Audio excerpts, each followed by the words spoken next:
Syederalun, Komisi Independen Pemilihan Aceh, bekerja sama dengan 3 lembaga lainnya melaksanakan pemeriksaan kesehatan bagi calon kepala daerah Aceh pada Sabtu 24 September 2016 di RSUZA Banda Aceh.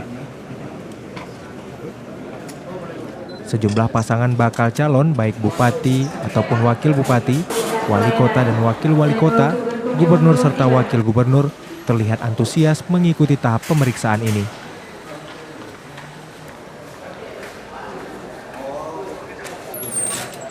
Untuk bakal calon gubernur dan wakil gubernur hari ini ada 4 pasangan, yakni Mualim dan T.A. Khalid, Zakaria Sama atau Apa Karya dan T. Alaidinsyah, Tarmizi Karim dan Maksalmina, serta Irwandi Yusuf dan Nova Iriansyah.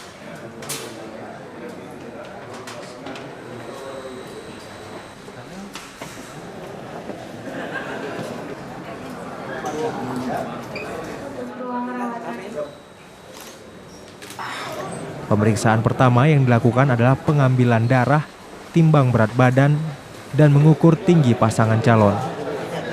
Dari Banda Aceh, Budi Fatria, Serambi On TV.